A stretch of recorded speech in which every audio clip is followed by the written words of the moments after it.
Hello,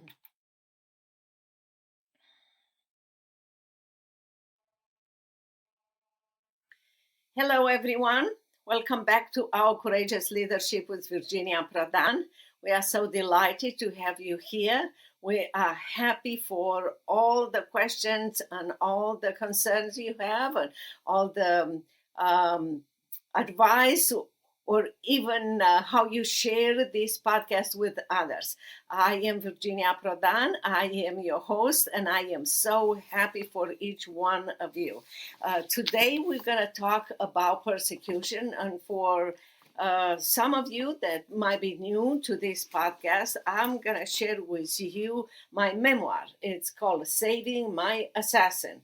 And it's my life under persecution in communist Romania and here in America, and my fight now in America against persecution and against all kind of limitation that the government wants to put on our faith or on our freedom. We have the honor and the privilege to have with us Jennifer Nohelty. She is an amazing person.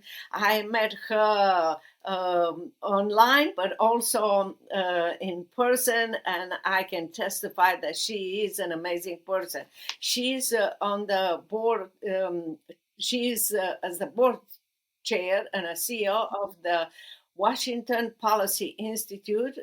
It's an organization that focuses on journalist accountability and upholding faith-based American values. She is on several other organizations, and I will let her tell more about this, but I want to tell you that she is an exceptional person. She is married for 33 years, and they have with her husband, and they have 3 children. One daughter, she is married and has 2 wonderful granddaughters, and she has 2 sons. Jennifer, thank you so very much for coming to our podcast and to talk about persecution, which is indeed a very, very important subject. I have been in America and I have been talking about persecution for a very long time, but now it's almost like an emergency. But before we talk about persecution, can you tell people, how you started? Because you have such an amazing story, how you do things from generation. It's not you, but it's your family too. Right. I grew up in a small town in Wisconsin. My parents owned an Ethan Allen furniture store at first for many years growing up. And that was back in the day when there was 18 to 20% interest rates. And it was very hard to stay in business.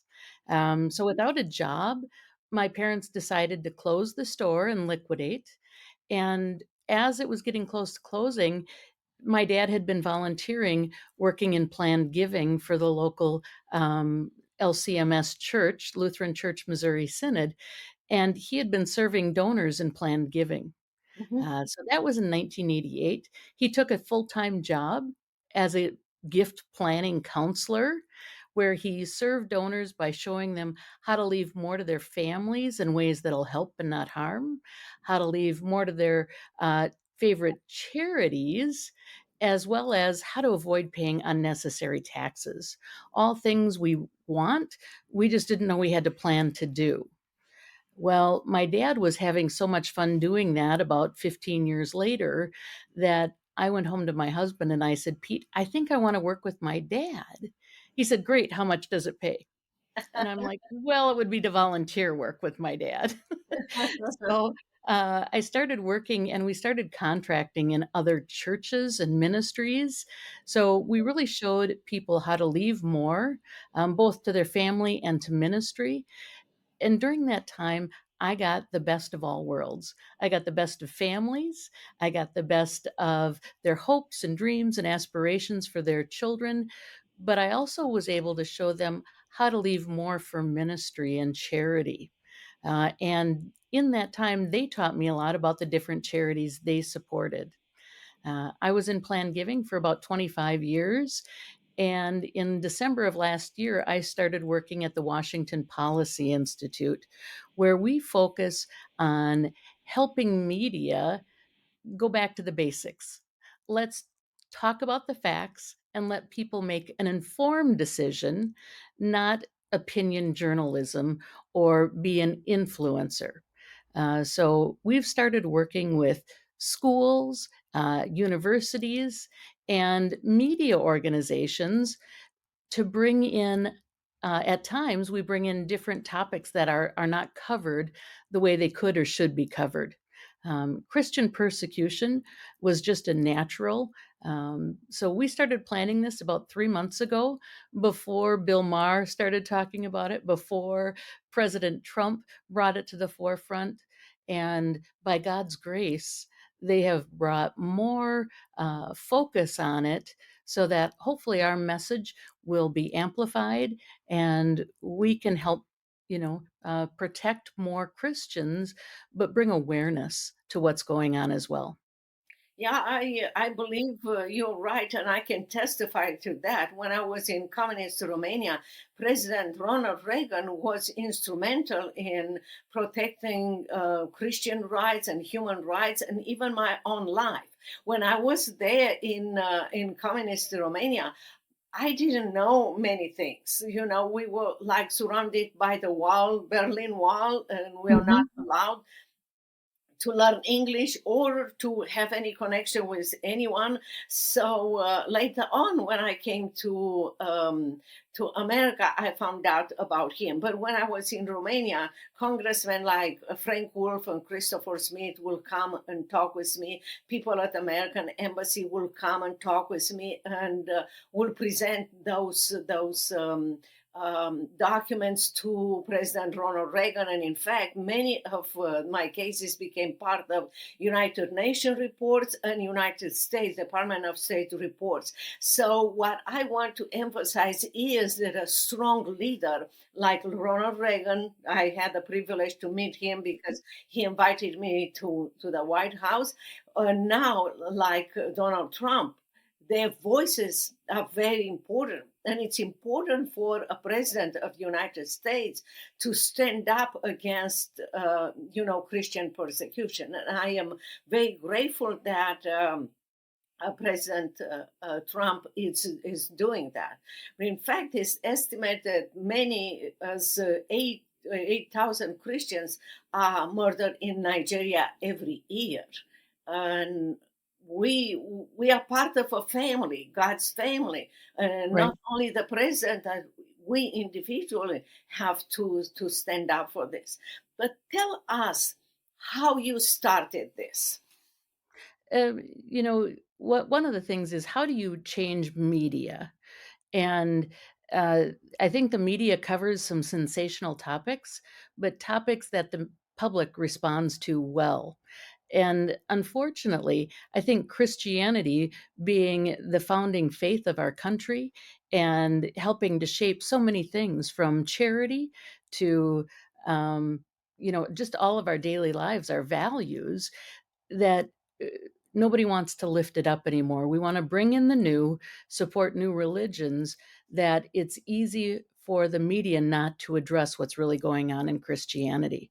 Uh, and as good Christians, we're here to love our neighbor and not ruffle any feathers. So we've just accepted it. I think the time is now where we really need to stand up and say, you need to look at what's going on, because if you don't, this could happen to you as well. Yeah, and somebody said when Charlie Kirk was assassinated, Yes, what is the difference? A group is burning statue and burning, different things, and Christians are calling for prayers. They don't right. scream, they don't do it. There is a right way to do it. But let me ask you this: what do you think will come out of this event? First of all, we both know about what the event we talk. Let's tell our audience what event is that. We have an event on Christian persecution that will be coming up on December 4th at the museum in the Bible, and it's entitled Persecuted and Prevailing. And it's exploring Christian persecution in the modern world. We hope that people will come in and listen to what's going on today, not as historical uh, events that have happened in the past, but rather things that are happening today. One of the panelists is Virginia. She'll talk about her own history and what she had to go through and the miracle that it is for her to be here today, as well as people like Brad Brandon from across Nigeria, who, when he was working, he spends about 6 months a year in Nigeria and 6 months a year here in the United States. He was working and he dropped off one of his colleagues at his home one night. And when they went to pick him up, um, they weren't able to because he had been, uh, they had used a hatchet on him and killed him in his own bed because he was a Christian. So, you know, they do not believe in free speech or speaking about faith and the saving redemption of Christ, but they are there to put a stop to it. And how close to home it can come. And the majority of people persecuting Christian are Muslims. That are persecuting the Christians, absolutely. Yes. Yes. Yeah. Um, And sometimes it's their own family members that have yes. converted to Christianity. They feel it is that their right and duty to murder them, Yeah. unfortunately. I tend to believe, I'm not 100% sure, but I tend to believe, because I have some friends, Mhm. Muslims, and I believe they are Christian, they accepted Christ, but they don't want to say it to me or to members of the family, because that might be the case. The family might be disowning them or do bad things towards them, and I don't need to know. Christ Right. knows. That's all that is important. So so what do you think? Who do you think will come?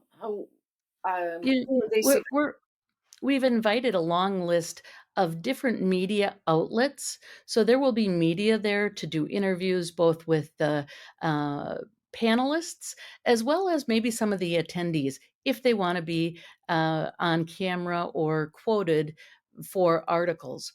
Um, we also have some legislators, people from the Hill, that will be coming in. They're invited, they've confirmed their attendance. It's near and dear to their heart. And some they just really need to learn more.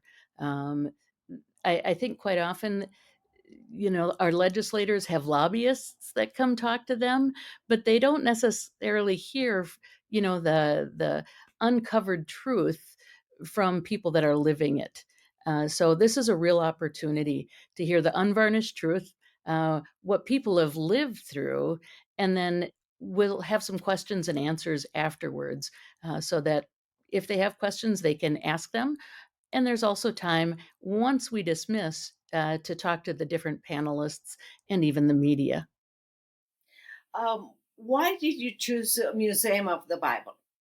We're talking about Christian persecution, and is there a better place to talk about it? It is truly a holy place. We're talking about the history of Christianity, all the way from the Old Testament, the prophecy of Christ, into the history and the teaching and the resurrection of Christ. Um, we can really feel the Spirit move within us when we're there. Um, and we're all about covering ourselves in protection and prayer and inviting the Holy Spirit in to come in and do work through what we're talking about and hopefully through the media. Do you think that American people are prepared for persecution?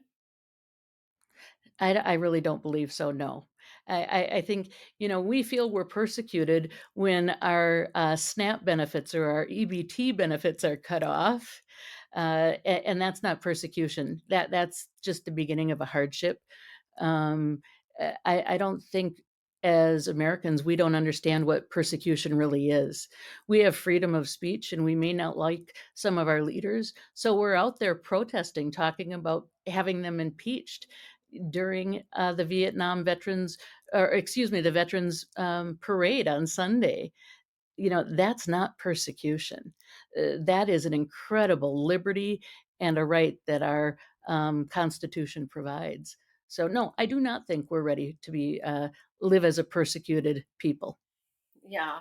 Um, and it's hard. It's hard for someone who never experienced persecution to understand what persecution is. I know for sure, I can tell 100% that if you're an American and you go even in a persecuted country, you don't experience persecution yourself. You watch others being persecuted, which is different, totally different. Uh, Right.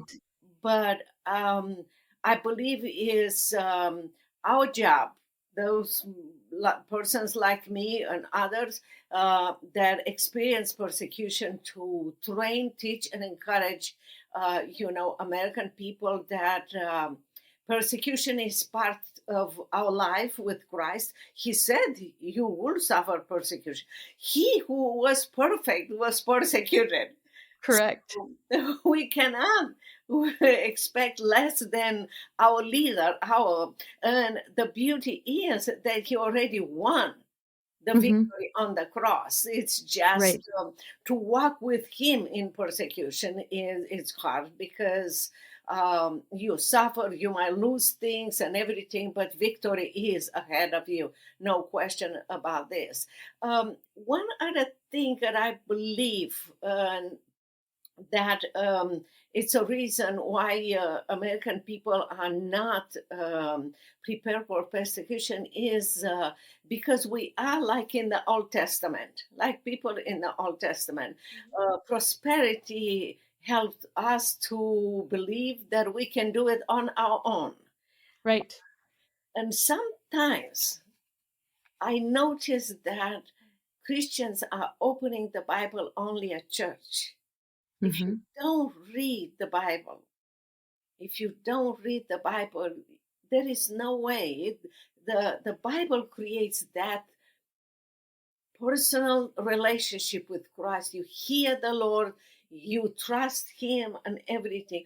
How can we help American people, especially young ones, um, to have this relationship with Christ, and not to look at persecution or to respond to when somebody might say something negative about them, not to answer like the culture, but in Christ's love. It's interesting. Um, if you listen to anyone from a wonderful biblical pastor, teaching pastor, to a sports psychologist, when we grow, it's because we have come into something really difficult and we have to work through it. But if we have to, everything's handed to us on a silver platter. Um, and then, we have hit a little bump in the road, that's when your faith wobbles. But if you really have to learn how to figure out to work your way through it, you know, drop to your knees and surrender to the Lord, it's amazing how that your relationship grows and you become a much better and stronger person. We're not asking the Lord to take away our persecution. We're asking the Lord to help us grow through it and let us be a witness in all that we say and do so that others may come to know Christ. Yes. So the persecution, unfortunately, is a blessing that we didn't know we wanted or needed, but that's when we grow and we draw nearer to Christ. Yeah, that's true.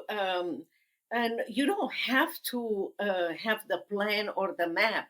I remember being in an interrogation room, and they would hit my head at the table or the back to the wall, and I was full of blood and very hard uh, to breathe.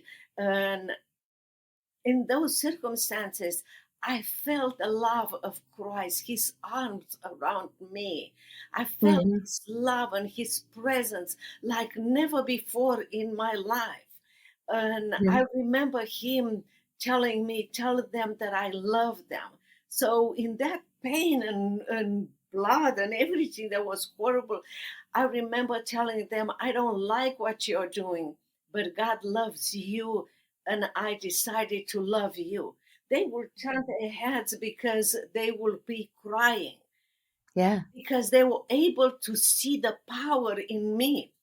I don't know how many of them will have said, maybe in their heart, I wish to have a God like a God, you know? Yes. Yes. Yeah. So this is what God is preparing us to walk in an impossible situation in his power. That's Mhm. what persecution. And you will be, I was able to see miracles, and others around us able to see those miracles, and many, I'm convinced, only in heaven I will see this. But indeed, sometimes I have to tell people I'm not polite when I'm telling you that persecution is indeed a, a blessing. Right. Yes, a That's blessing. exactly right. Yes, And until you've really experienced persecution or a true hardship, something that you have no control over anymore, and you give it up to the Lord, it's amazing the peace that you can feel, the Holy Spirit coming over you and through you, and you necessarily would have things you wouldn't have said, you're yes. able to say to other people to be that witness, and your faith grows, but theirs grows exponentially as well. I will be a fool to tell you that that day when I walk inside, I thought that I'm going to do it. But I will tell you that looking back at this situation, I remember many times it makes me cry to say Shadrach, Meshach, and Abednego story. It's our can be our story too, that others can see Christ in our circumstances and Christ with us and give their lives to Christ. And also, they can see the protection of God around us. That Right. is what, but I understand that it's hard for American people to understand. I don't want them, because if you never been in a situation like this, it's like you are talking about something above my possibility to understand. But I am telling you that it's true. Well, and we all tend to grow in our faith in baby steps. So it starts, with a sermon or reading the Bible and surrendering a little piece here and a little piece there. But our faith really grows through the big things. We're tested at different times. And sometimes we surrender and sometimes we don't, Yeah. And unfortunately. we return with broken pieces to God, and He Right. brings them and so forth. Tell us, is this your first event? It is not. We've had a couple events already, and in fact, we're recording this November 10th, which happens to be my mother's birthday, so it's a pretty special day. But November 11th is Veterans Day, and we are hosting an event called Honor in the Air, and this will be posted after, but you'll be able to go on our website and see pictures from the event and even see the video honoring a Vietnam veteran who was the most decorated helicopter pilot during Vietnam. And I think, the Vietnam War, we treated our soldiers just miserably. We do a better job, but we have a long ways to go yet. Oh, We quite often fail to honor and thank our veterans. So uh, even though it's not Veterans Day anymore, I encourage you to thank a veteran, give them a hug, shake their hand, and thank them for their service. yes, yes, it is absolutely a great opportunity to honor those before us who Right. protected our freedom. And even now, people in the military, they are protecting our freedom. Um, Absolutely. so, but on the persecution subject, this is your first event. It is. This is our first event when it comes to Christian persecution. And we had talked about expanding it. And we had a couple other religions that wanted to participate. But when they backed out, we felt the need was very important to just talk about Christianity and the focus on Christian persecution because it's becoming more prevalent. People try and steer away from it. They don't want to believe it. Kind of like the frog in the boiling pot of water. Yes. We've just been slowly experiencing more and more. So we feel it's very important to bring this to the forefront today. Yeah, that is very important, and I believe that people will be encouraged to hear all those information and take to heart. And we hope that they will keep in touch with you, with us, with everybody around. So people can will be able to go on your Register? website. Yep.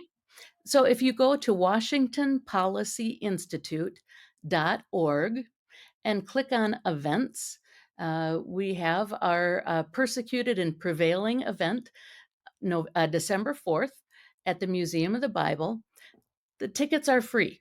We do need you to register. And when you're coming to the Museum of the Bible, it's important to know that you will have the opportunity to go through a metal detector and have your bag or luggage scanned just like you're going through at the airport.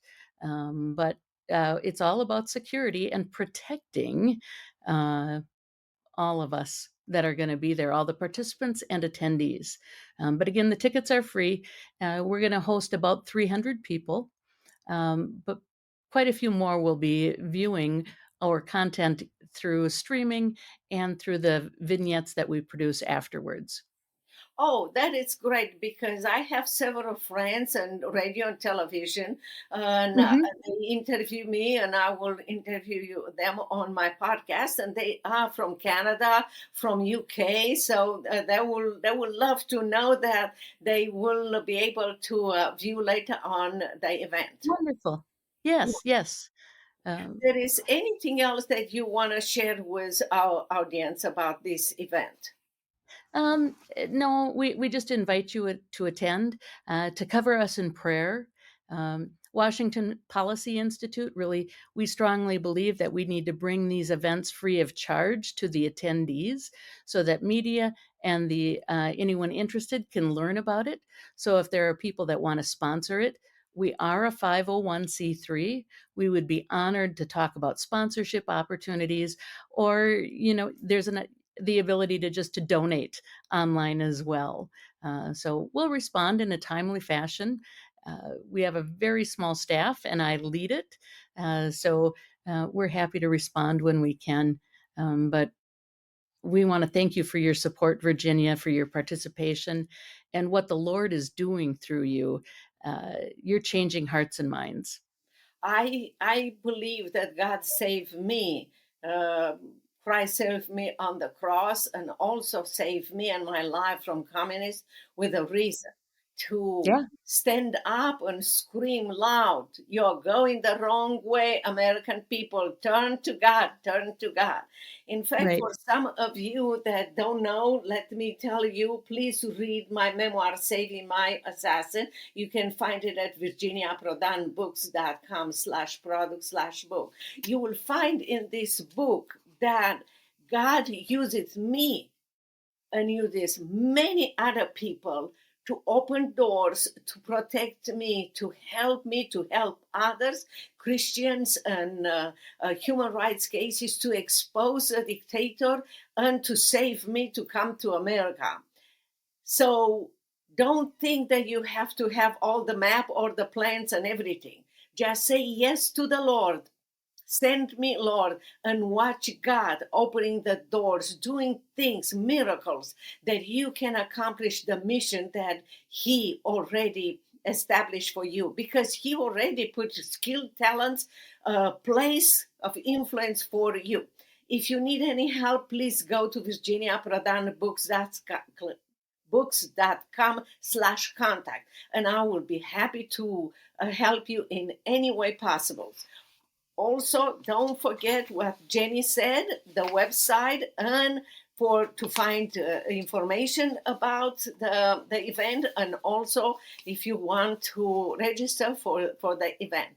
Until next time, we hope that you will take advantage of all those information, and we hope to see you at the event. God bless. Absolutely. Yes, God bless you. Thank you so much again, Jenny. Thank you, and blessings to you as well. Thank you.